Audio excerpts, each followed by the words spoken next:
Hola, buenos días a todos. Vamos a dar un momento para que se puedan conectar más personas y podemos iniciar.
Buenos días a todos. Para mí es un honor poder estar enfrente de ustedes para poder llevarles a cabo esta plática titulada Doing Business en México.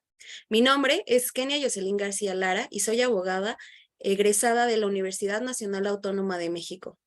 Orgullosamente pertenezco al grupo MONT dentro de las instalaciones de MONT México. Nosotros nos encontramos ubicados en la Ciudad de México y lo que va a tratar esta plática es cómo ustedes pueden llegar a México a realizar negocios. Vamos a dar inicio, primero que nada, dando datos preliminares de lo que es México. Su nombre oficial es Estados Unidos Mexicanos. La población estimada es de 128,000 millones de habitantes aproximadamente. Su división política son 32 entidades federativas, las cuales están compuestas de 31 estados y una ciudad de México. Se dividen en tres, se residen en donde residen los poderes de la Unión, y estos están divididos en tres: lo que es el Poder Ejecutivo Federal, el cual recae en el presidente; el Poder Legislativo Federal, que recae en el Congreso de la Unión; y el Poder Judicial de la Federación, que se compone por la Suprema Corte de Justicia, el Tribunal Electoral y el Consejo de la Judicatura Federal. Dentro de la economía, tenemos que el Producto Interno Bruto de México registró un avance del 3% en 2022 respecto del nivel alcanzado un año previo. De acuerdo a las cifras del Instituto Nacional de Estadística y Geografía, que es el INEGI, se proyecta ser la séptima economía más grande en el 2050 según su PIB. Dentro de la población indígena, encontramos que 23 millones de personas se reconocen como indígenas, de las cuales 7,364,645 son hablantes de una de las 68 lenguas indígenas que se hablan en México. ¿Por qué invertir en México? México es el quinto país con mayor superficie en el continente americano y el 14 a nivel mundial. Este se encuentra en el corazón de América, con una condición geográfica privilegiada, que lo ubica dentro de América del Norte y a la vez lo integra en América Latina por medio del idioma, la cultura y las raíces históricas. Adicionalmente, es un puente natural entre el Atlántico y la región Asia-Pacífica. Es un país lleno de recursos naturales, los cuales son necesarios para poder tener un desarrollo productivo dentro de la economía. Y uno de los datos que les voy a dar los destacan por ser uno de los países más atractivos para la inversión extranjera, los cuales son una posición geográfica estratégica, costos competitivos, con capital humano joven y altamente calificado, tamaño y fortaleza de su mercado interno, estabilidad macroeconómica y política, un crecimiento económico sustentable, capacidad para producir manufacturas avanzadas, una economía que a través de todos los tratados los tratados de libre comercio que tiene firmados México, garantiza el acceso a los mercados internacionales.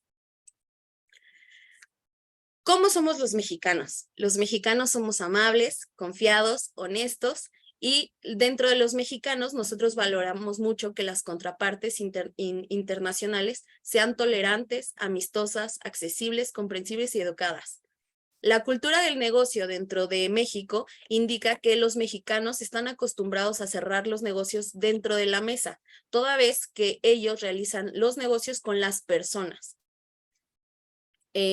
Los términos, también es importante saber que los términos ahorita o espérame tantito, que comúnmente o internacionalmente puede ser un sinónimo de celeridad o eficiencia, no es justamente lo que los mexicanos tenemos a pensar. Dentro de iniciando como con los temas de los conceptos de servicio y las modalidades, tenemos que la OSD ha determinado y esquematizado algunos de los tipos de servicio, sobre todo los donde hay una exportación en estos. Y ustedes como posibles empresarios que buscan hacer negocios en México necesitan conocer las modalidades de estos. Estos son servicios exportables a México, las cuales son actividades intangibles y aprovechables cuando se prestan desde el exterior. Las modalidades que se pueden presentar a residentes mexicanos son las siguientes. Como primer punto tenemos los transfronterizos de exportación, las transferencias de consumidores mexicanos en un país local, establecimiento de presencia comercial en México y o la transferencia temporal de personal extranjero a México. Vamos a desglosar cada una de estas y vamos a comenzar por los servicios transfronterizos de exportación. Dentro de estos tenemos que como tal, esta modalidad, el propio servicio es quien cruza la frontera sin desplazar personal a México. Solamente el prestador de servicios no se mueve ni hace presencia, lo único que cruza es el servicio. Los servicios más comunes en esta modalidad son software o programas de ordenadores enviados por Internet, proyectos y documentos enviados por correo, entretenimiento, asistencia médica, técnica o asesoramiento de hechos a través de teleconferencias y expedición de mercancías y servicios bancarios. Como lo platicamos, en este servicio no es necesario cruzar ni personal, ni tener un establecimiento en México, toda vez que el servicio es quien cruza la frontera. Voy a mostrarles un esquema donde se puede ver que país A es quien suministra el servicio desde su territorio y el servicio es quien cruza la frontera al país B, que es el consumidor. En este caso sería México.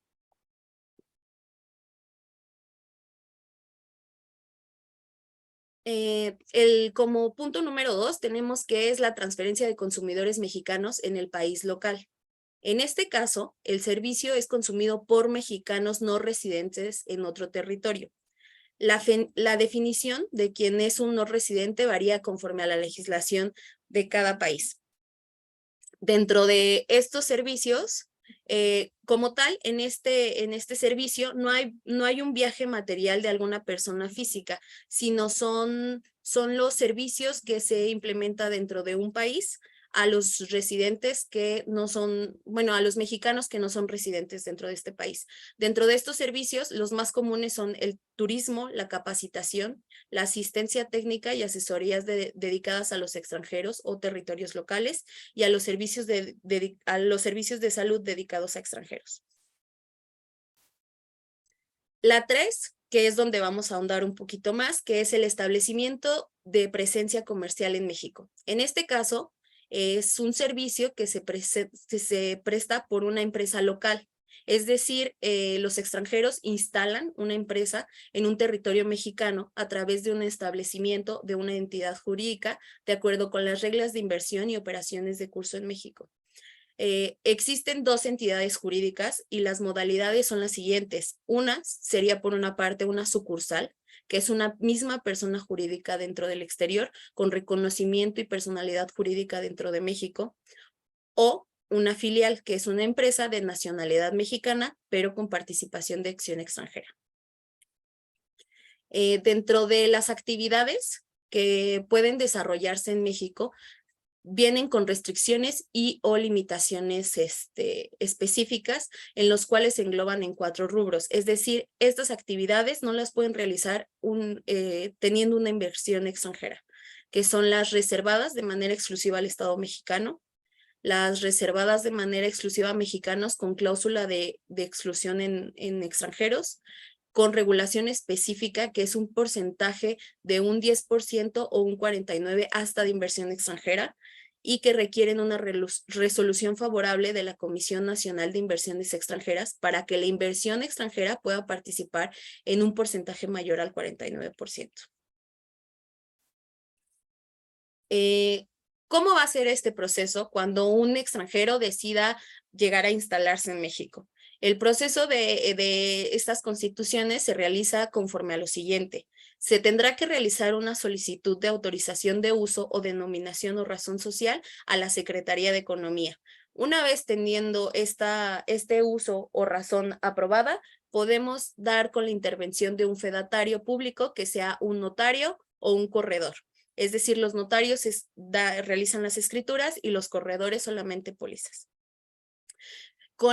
Teniendo ya una vez una protocolización de un acta constitutiva o una póliza que tenga la intervención de este fedatario público, podemos realizar la inscripción de la sociedad ante el Servicio de Administración Tributaria, que es el famoso SAT. Esto para poder obtener el Registro Federal de Contribuyentes, que es un requisito sine qua non, el cual, si no tenemos este Registro Federal de Contribuyentes, no podemos realizar los siguientes pasos. Los siguientes pasos serían realizar una inscripción de la sociedad en el Registro Público de Comercio y realizar una inscripción en el Registro Nacional de Inversiones Extranjeras. ¿Qué contiene este estatuto constitutivo del que hablábamos que puede realizar un notario público? Es una individualización de los socios o los accionistas. Aquí no hay una restricción de que si pueden o no ser extranjeros. El objeto social, es decir, a qué se va a dedicar la empresa, cuál es su finalidad, su razón o denominación, cómo se va a llamar, su duración, misma que podrá ser indefinida, no tiene un límite de tiempo, no tiene 1 año, 2 años, puede durar toda la vida. Y el importe del capital social, que es la inversión con la que inicia la empresa. La expresión de lo que cada socio aporte en dinero o en otros bienes, el valor atribuido a estos y el criterio seguido para su valorización. El domicilio de la sociedad, dónde va a estar ubicado, es importante que se ubique dentro del territorio nacional. Y la forma de administración y facultades de los administradores. Es decir, va a haber un consejo de administradores o un administrador público, el nombre de los administradores y otras menciones propias de la estructura de la sociedad, representante legal, cada cuándo se van a hacer juntas de asamblea, actas de asamblea y cómo será distribuido este capital, todo ese tipo de cosas. Dentro de las sociedades extranjeras, en México son válidas, existen y están constituidas y se rigen bajo la legislación de cada país. En México tienen un reconocimiento con personalidad jurídica y están facultadas para realizar actos de comercio, por lo que se necesita de lo que antes hablábamos, los requisitos ante el Registro Nacional de Inversión Extranjera. La inscripción se efectuará con la autorización de la Secretaría de Economía, habiendo cumplido los requisitos que les voy a dar a continuación. El primero de ellos es que dichas sociedades comprueben que están constituidas de acuerdo a las leyes del país y a través de la exhibición de documentos constitutivos y modificatorios debidamente apostillados. Esto debido a que México firmó el Convenio de La Haya. Entonces, todos los documentos que presentemos ante autoridades jurídicas en México deben de tener sí un apostillamiento, sí o sí un apostillamiento. Que el contrato social y demás documentos constitutivos de dichas sociedades no sean contrarios a los preceptos de orden público establecidos en las leyes mexicanas.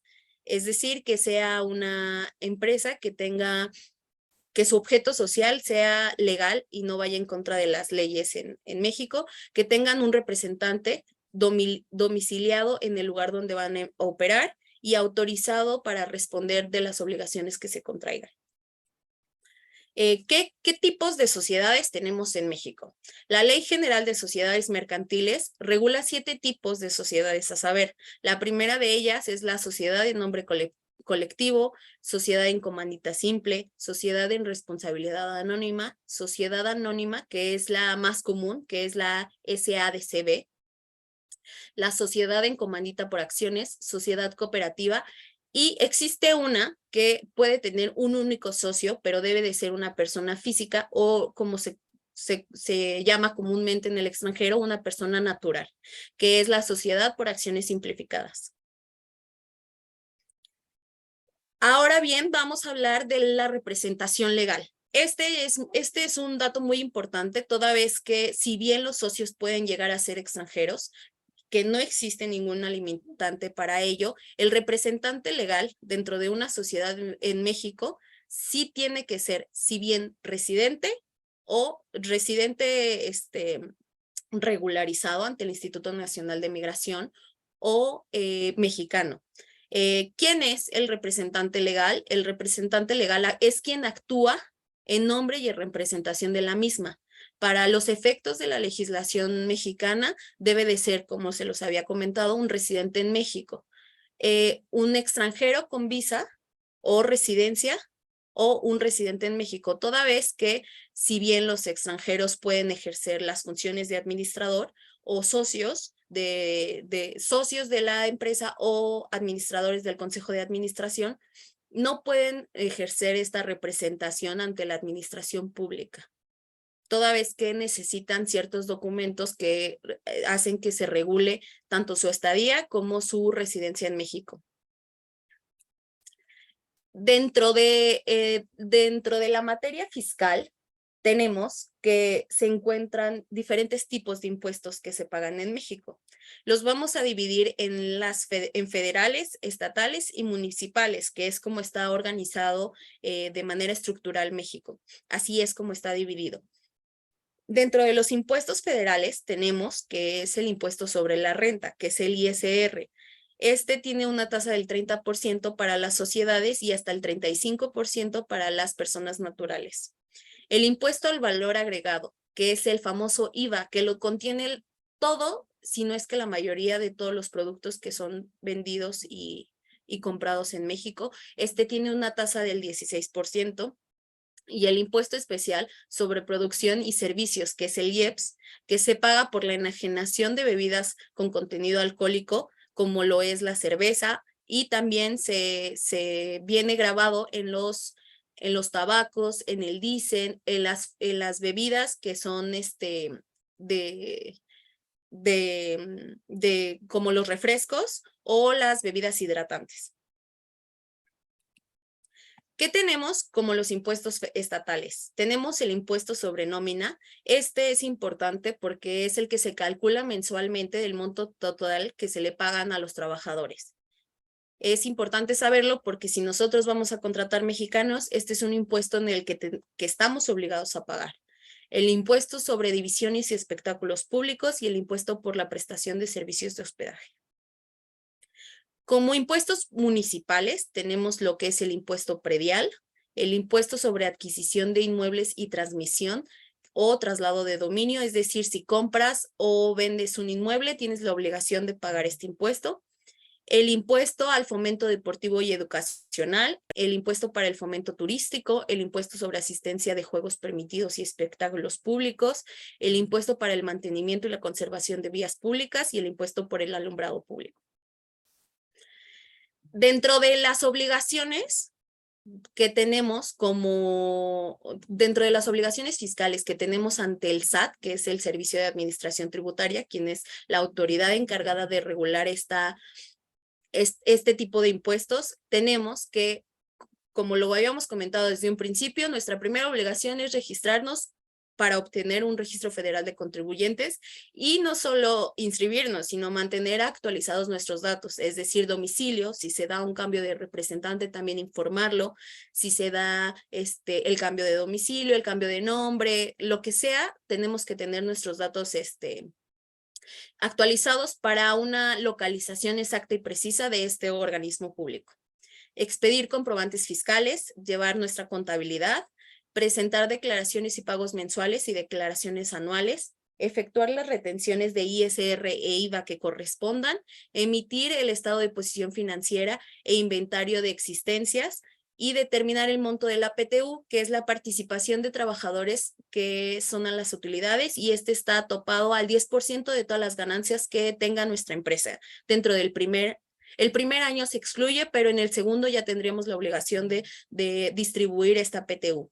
Presentar el aviso al SAT de préstamos y aportes futuros de aumento de capital. Si nosotros no informamos estas obligaciones, lo más seguro es que el SAT, el Servicio de Administración Tributaria, nos dé un requerimiento, y si nosotros no cumplimos con este requerimiento, venga consigo una multa monetaria.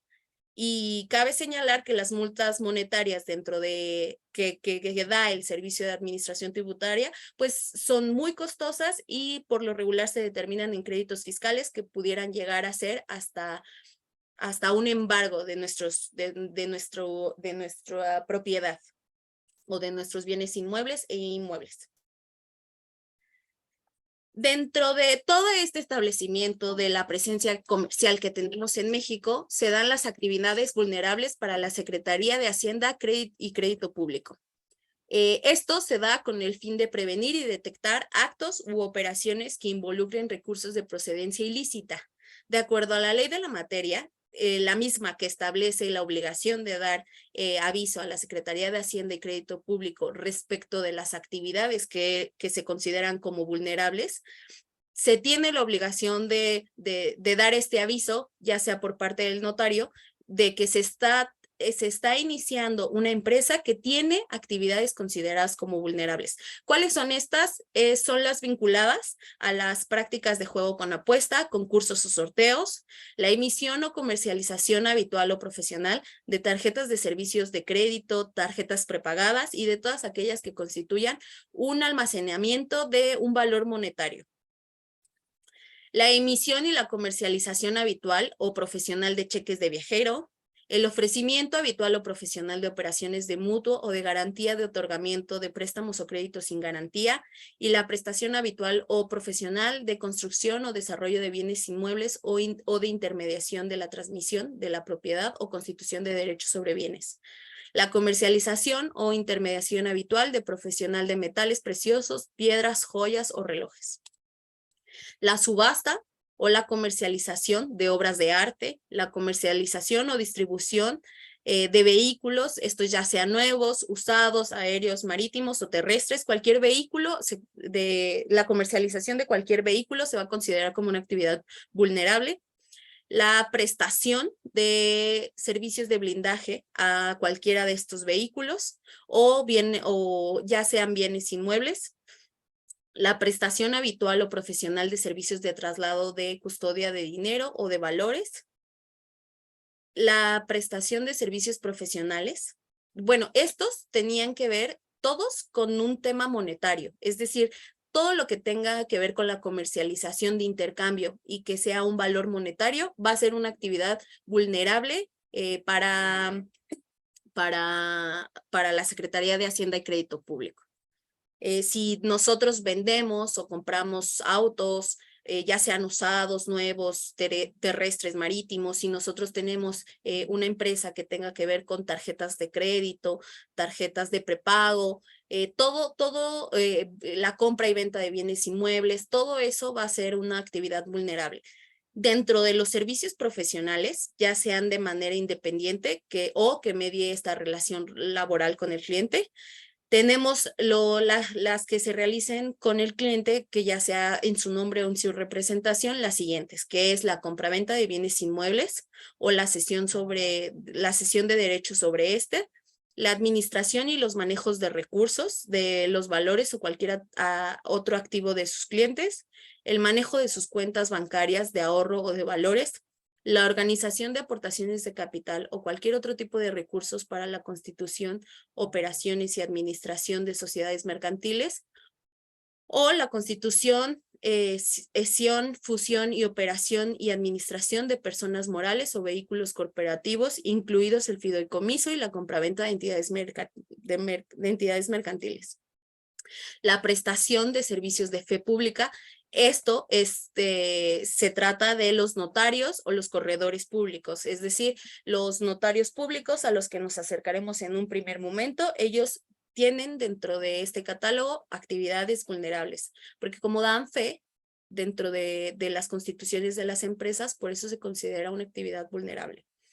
La recepción de donativos por parte de las asociaciones y sociedades sin fines de lucro, la prestación de servicios de comercio exterior como agente o poder aduanal, la constitución de derechos personales de uso o goce de bienes inmuebles, y el ofrecimiento habitual y profesional de intercambio de activos virtuales que se lleven a cabo a través de las plataformas electrónicas o similares, y se entenderá como activo virtual a toda la representación de valor registrado electrónicamente y utilizada entre el público como medio de pago, lo que ahora es el famoso, las monedas virtuales como la criptomonita, el Bitcoin. Todo eso se considerará actividades vulnerables. Las modalidades que se tiene para el ingreso del capital y el Registro Nacional de Inversiones Extranjeras, es decir, el ingreso del capital a México está condicionado a la inscripción a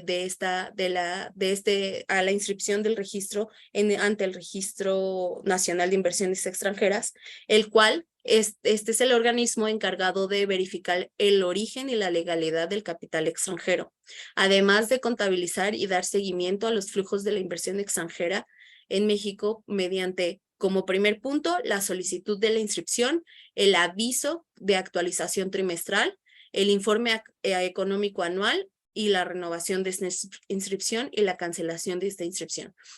Si si ya estamos inscritos y constituidos en México y ya realizamos nuestra solicitud de este registro, tenemos la obligación de que si se hará un aporte de capital, poder dar el aviso en esta actualización trimestral, toda vez que si no realizamos este aviso, también conlleva un tema de una sanción que este registro nos dará por no dar aviso por ese aporte de capital.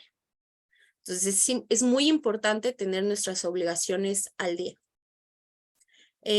Tenemos que dentro de los precios de transferencia se va a referir que son los precios que se pactan las dos empresas asociadas para transferir entre ellas bienes, servicios o derechos. La ley del impuesto sobre la renta establece la obligación por parte del contribuyente mexicano de elaborar y conservar la documentación que compruebe todas las operaciones, ingresos o deducciones realizadas con las partes relacionadas, mismas que hayan cumplido con el principio de valor de mercado y los requerimientos legales en materia de precios de transferencia. Dichas partes son relacionadas con las partes relacionadas con el extranjero o las partes relacionadas a lo local. Es decir, nosotros no podemos llegar a vender un automóvil en $1 porque porque no está de acuerdo al valor del mercado. No podemos realizar ese tipo de cosas. Lo mismo se refiere a todos los bienes, servicios o derechos que tengamos con nuestras partes, extranjeras o locales. No obstante lo anterior, no estamos obligados a cumplir con esta obligación los contribuyentes que realicen actividades empresariales cuyos ingresos en el ejercicio inmediato anterior no hayan excedido los $650,000 aproximadamente, y cuyos ingresos derivados de la prestación de estos servicios profesionales no hubiesen excedido en dicho ejercicio el equivalente a $150,000 aproximadamente. Existe una excepción, que es que los contribuyentes que aún sin rebasar los ingresos establecidos en los incisos anteriores estarán obligados a cumplir con esta disposición cuando se presuma que se están llevando a cabo operaciones con sociedades o entidades sujetas a regímenes fiscales preferentes, que son los llamados paraísos fiscales. Esta excepción no los exenta por completo de las obligaciones en la materia, ya que en caso de una revisión por parte de la autoridad fiscal, deberán demostrar que las operaciones han sido efectuadas con partes relacionadas que cumplieron con el principio de valor de mercado.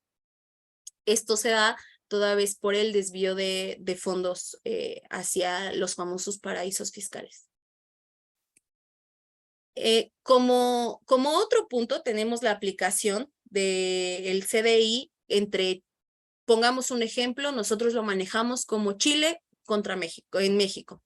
Los impuestos que se graban son en Chile los impuestos comprendidos sobre el impuesto, sobre la ley, sobre el impuesto sobre la renta, a lo que en México lo llamamos como el impuesto sobre la renta federal. Es importante que nosotros cada vez que realicemos algún acto de comercio con un país o un país distinto a México, que no sea de manera local y que sea con un país distinto, tengamos que ver y tengamos que revisar los convenios que se han firmado y se han pactado por parte de estas dos entidades para no poder llegar a tener una doble tributación. Si en esta situación si hubiera dividendos, corresponde al 15% del importe bruto de los dividendos puestos a disposición de la sociedad accionista que se posea y a lo menos el 20% de las acciones de una sociedad que paga estos dividendos. La tasa es del 10% en los demás casos. Conforme a los intereses, corresponde a una tasa del 15% del importe bruto de los intereses cobrados por los rendimientos de créditos de cualquiera que sea su naturaleza, con o sin garantía hipotecaria, así como cualquiera otra renta que la legislación del Estado de donde procedan esos intereses asimile a los rendimientos de las cantidades dadas en préstamo. Si existen regalías, corresponderá a una tasa del 10% del importe bruto de las regalías en relación con el uso o cesión de uso de un derecho de autor, ya sea por una obra literaria, teatral, musical, artística o científica. Conforme a los servicios personales independientes, estos van a ser los que comprenden las actividades independientes de carácter científico, literario, artístico, educativo o pedagógico, así como las actividades independientes de médicos, abogados, ingenieros, arquitectos, odontólogos y contadores, cualquier profesión que esté regulada. Esto solo se grabará en los países del prestador de servicios, salvo que tenga una base fija en el otro estado, o bien que permanezca por más de 183 días en el otro estado. Recordemos que la mayoría de los estados solamente nos dan una permanencia de 180 días dentro del país al que se visita. Estaba comenzando nuevamente con los servicios que podemos realizar en México. Tenemos que se da la transferencia temporal de personal a México. En esta modalidad, el propio servicio es quien cruza la frontera desplazando personas a México. Esto es, el prestador de servicio se mueve, hace presencia en México, brinda el servicio y se retira. Los servicios más comunes en esta modalidad son las consultorías, las asistencias técnicas y servicios de capacitación ofrecidos por profesionales extranjeros en territorio mexicano y cualquier servicio personal prestado por un profesional extranjero en un territorio mexicano. En este servicio, las personas son quienes se mueven para poder brindar el servicio, debido a que a lo mejor en México no tenemos esa especialidad, tal vez médica, tal vez científica, y debido a eso, el personal extranjero es quien se tiene que mover, brindar el servicio y retirarse toda vez que se da un lapso legalmente de su permanencia en México.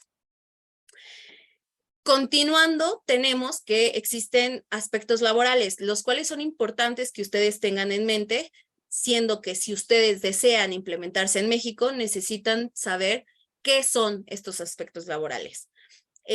Bueno, en México el trabajo es una actividad personal subordinada a cambio de un salario y el trabajo no es considerado un acto de comercio. Estos derechos de los trabajadores y las obligaciones de ya sea del patrón, de la empresa que contrata y del trabajador, quien es el que brinda su conocimiento, son los derechos que son tutelados en la Ley Federal del Trabajo. Estos derechos laborales son irrenunciables, es decir, un trabajador no puede decir, no quiero que me pagues mi sueldo esta semana.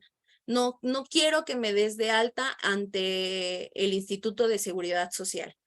No puede dar esa prerrogativa porque son irrenunciables. Nosotros como empresa se los tenemos que brindar porque es una obligación de nosotros como patrón y ellos no pueden renunciar a estos. Tenemos que existen diferentes tipos de contratación en México, los cuales que son por obra o tiempo determinado, por temporada, de capacitación inicial o en su caso que sería de prueba o por tiempo indeterminado. Las jornadas laborales se fijan libremente entre una negociación del trabajador y el patrón, pero estas serán divididas en 3 y tendrán un límite de horas diarias. La diurna, que comprende de las 8 de la mañana a las 8 de la noche, que son 8 horas diarias.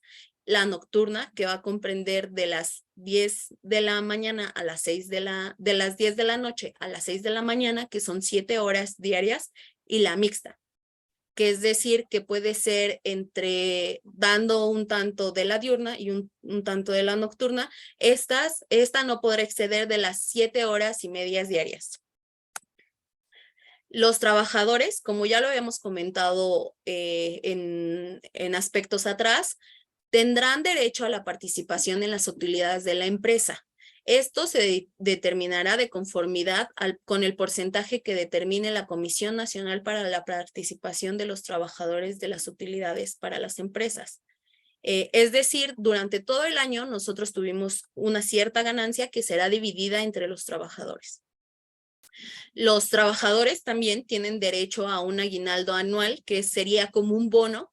Esto se paga en diciembre y es equivalente a 15 días de salario. Esto es por lo menos si la empresa quisiera dar un poco más, no está limitada. En México se llevó a cabo una reforma en donde se prohibió la subcontratación. Esta quedó de manera derogada, por lo que si se ofrecerán servicios especializados, tendremos que realizar un registro ante el registro de profesiones especializadas, que es el famoso REPSE. En México existe la libertad para asociarse en sindicatos, esto es teniendo como un mínimo de 20 trabajadores. Otro tema importante a tratar son los temas migratorios. En toda empresa o establecimiento, el patrón deberá de emplear un 90% de trabajadores mexicanos por lo menos y solamente el 10%. Esto tiene una excepción, el cual no aplica para directores, administradores y gerentes generales.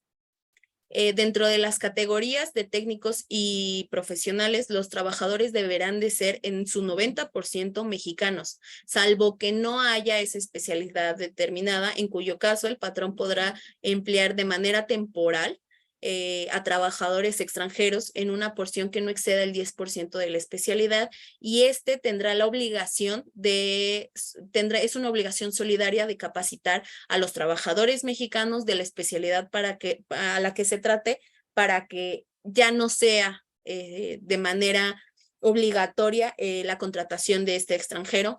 Y como lo repetí, solo se tiene una excepción, que es para directores, administradores y gerentes generales. Esto debido a que el Instituto Nacional de Migración solo oferta cierta cantidad de cada uno de los puestos de cada una de las categorías que van de técnicos y profesionales. Retomando el tema laboral, tenemos que cómo se integra el salario en México, es decir, nosotros como empresa, ¿cómo vamos a integrar nuestro salario en México? Dentro de esa integración tenemos que contemplar los riesgos de trabajo, las enfermedades y licencias, ya sea por maternidad, invalidez y vida, el retiro, cesantía en edad avanzada y vejez, las guarderías. Esto lo regula el Instituto Mexicano de Seguridad Social, el IMSS. El Infonavit, que es el Instituto de Fondo Nacional de Ahorro y Vivienda, el impuesto sobre la nómina, el cual va a variar según la entidad, que va a variar entre el 1.8, que es el porcentaje mínimo que lo tiene el estado de Baja California Norte, y el 3% que somos nosotros en la Ciudad de México. Eso es todo de mi parte. Si tuvieran alguna duda, con gusto podemos tomar un tiempo para ronda de preguntas y respuestas. Y les van a aparecer nuestras oficinas, que contamos con más de 10 dentro de toda Latinoamérica y América del Norte. Sí, están mis datos de contacto, y si tuvieran alguna duda, con gusto podemos llegar a contestarla.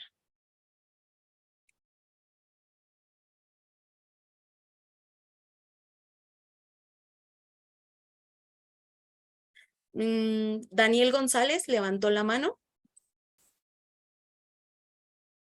Estoy dando acceso para que pueda participar. Genia, ¿qué tal? ¿Cómo estás? Muy buen día. Buen Genia, día. tengo una consulta cortita, como para yo entender el circuito. Si todo lo que nosotros facturemos en México y ese dinero va obviamente en una cuenta que va a estar bancarizada en México por el lapso de 365 días, o sea que durante un año todas las remesas y todos los dividendos o utilidades que se generen, no se va a mover nada de eso a Argentina. Yo solamente voy a... México solamente a mí me va a cobrar sobre el saldo, sobre saldos, un X interés, sobre las regalías, que se considera aparte, y nada más, ¿no es cierto? A ver si te entendí bien. Señor Daniel, ¿cómo está? Un gusto. Iván Anamilla, abogado también de Monte, México. ¿Qué tal, Claro, Iván? sí, un placer y gracias por su pregunta. Bueno, mire, cuando nosotros hablamos de la línea final del balance, ¿correcto? Cuando hablamos de todo lo que tiene que ver con las utilidades o con el resultado de la operación, bueno, la compañía, el corporate tax, el impuesto corporativo que va a pagar va a ser de un 30%. Es una tarifa fija, es una tasa fija, mejor dicho, corrijo. Y en caso de que nosotros hagamos pagos al exterior, vale decir por concepto de regalías, dividendos, va a estar sujeta a una tasa que muy bien explicó la licenciada García, conforme al convenio que en este caso aplique. Si estamos hablando de una entidad que recibe regalías de parte de la entidad mexicana, una entidad conformada, constituida con residencia en este caso en la República Argentina, hay que mirar el convenio México-Argentina para ver cuál es la tasa. Pero en todo caso la tasa nunca va a ser menor del 15%. ¿Por qué? Porque México y Argentina a su vez tienen suscritos convenios con otros países. México como país tiene suscritos convenios para evitar la doble imposición con otros países que tienen cláusulas de nación más favorecida, pero todos tienen una tasa modelo OCDE u OCDE de 15%, dependiendo del concepto, porque lo que graba la tasa es el hecho generador. Si en este caso hablamos de regalías, es sobre el monto de la regalía, un 15% que se entera a la autoridad fiscal, en este caso mexicana, porque es la entidad mexicana la que paga esa regalía al exterior. Pero estamos hablando de dividendos, claro, puede ser una tasa incluso mayor del 5, del 10% que explicaba la licenciada García respecto al convenio Chile-México. Hay que mirar el convenio Chile-Argentina, que seguramente tendrá una tasa que no es menor al 5 o al 10%. Hay países con los que México tiene tasas mayores, del 10 o al 15%. Por ejemplo, si se tiene 20% más de las acciones con derecho a voto, o si se trata de personas jurídicas a las que se le paga el dividendo, o si es persona natural o tiene menos de este porcentaje, la tasa aumenta. Pero básicamente la respuesta es el concepto general. El impuesto sobre la renta que paga la empresa mexicana es el 30%, y de ahí todo lo más es distribuible conforme a la forma de disposición o egreso de los recursos al exterior, sea por dividendo, sea por regalía, sea también por intereses, por ejemplo, si la Claro. compañía de afuera. Si A la ver, compañía del yo te exterior. lo ejemplifico para llevarlo a un caso práctico. Perdón, si no la entiendo, le pido disculpas a los dos, a Kenny y a No, Eduardo. no hay problema. Ejemplo, yo voy a tributar sobre la composición societaria, Ujú. o sea, como si fuera un impuesto a las ganancias, por ejemplo. Vos tenés X participación en una compañía, yo voy Correcto. a tributar eso, que por lo que vos me decís está alrededor entre el 5 y el 10%.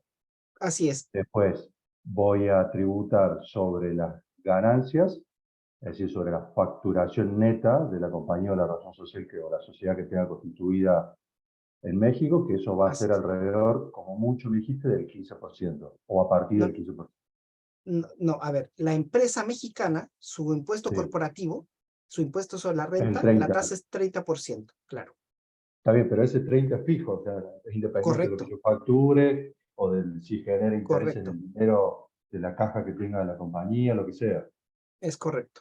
Ah, perfecto. Yo pensé que era 30 el cúmulo y después se desmembrana en diferentes y esa sí es la composición. No, es el Perfecto. 30%, y en el caso de que no haya disposición de dividendos hacia el exterior, no se paga porque no se da el hecho generador de la puesta a disposición de dividendos, sino que queda ahí. Los No, no, accionistas no no. pagan dividendos hasta que retiran. Eso con respecto a Argentina no, porque la idea nuestra es de que todos los intereses que se generen y demás se reinvierte y quede Por localmente. supuesto. Después Sí, sí, vemos qué hacemos, pero por eso ujú. preguntaba. Sí, sí, porque sabemos que si llega a Argentina, que si pone exposición a Argentina, nos cae encima la FIP, nos cae encima Banco Central, el Banco Comercial, y del dinero que le llega, muy respetuosamente lo digo, pero del dinero que se pone a exposición de Claro, los pero accionistas, más que les clarísimo. llega una fracción nada más. Sí, Eso sí, sí, es sí. ahí. Después, otro que va con lo laboral. Sí o sí, ustedes por ley, todos los trabajadores tienen que estar bajo un gremio o puede pasar como en otros países, como por ejemplo Perú también y Bolivia, que no es obligatorio. No, Si el en este empleado no caso, quiere, sí, en hablamos este caso, de una empresa perdón, informática y sí, de en este tecnología de caso, telecomunicaciones. sí, no, en este caso, por ejemplo, los trabajadores de una empresa en particular, de una Sí. persona jurídica, una persona moral, como se dice, o el nombre común en México, se Ujú. pueden conformar en sindicatos de 20 personas, ¿ya? Se exceptúa a los trabajadores de confianza. Pero Ah, este sindicato, digamos, de una industria en particular, si estamos hablando de la industria textil, conocimiento. bueno, puede afiliarse a un sindicato que se llama Sindicato Nación, que tiene que ver con un cúmulo de sindicatos de la misma industria textil, digamos, de la Ciudad de México. Y de ahí, este sindicato nación se puede unir a una confederación que es como un mega sindicato nacional de la industria textil que conforma a todos estos subsindicatos, digamos, de la industria de cada uno de los estados de la República Mexicana. Pero claro, si obviamente tenemos el mínimo de los 20 trabajadores, ellos voluntariamente se pueden afiliar, no es en automático que exista ya la conformación de este ente jurídico conocido como sindicato que está regulado por la Ley Federal del Trabajo Mexicana, pero no es obligatorio que se conforme, esta es voluntad y potestad meramente de los trabajadores. Claro. Sí, en el caso nuestro, te corrijo, no es textil, sino TIC, que es de telecomunicaciones y Sí, conocimiento. yo le puse un ejemplo, pero claro, si Ah, hay, por ok, ok. ejemplo, Ok. un gremio, digamos, del sector tecnológico, el rubro de la tecnología de la información, bueno, obviamente los trabajadores de su entidad mexicana, Ujú. llegando al número de 20, ven si se afilian o no ellos como sindicato. Bueno, entonces la tasa que vamos a pagar es del 30, fija. Claro, o sea, Perfecto, sí, perfecto. Muy amable, Iván y Keria. Muchas gracias. encantado. Con gusto. No sé si existe alguna otra duda.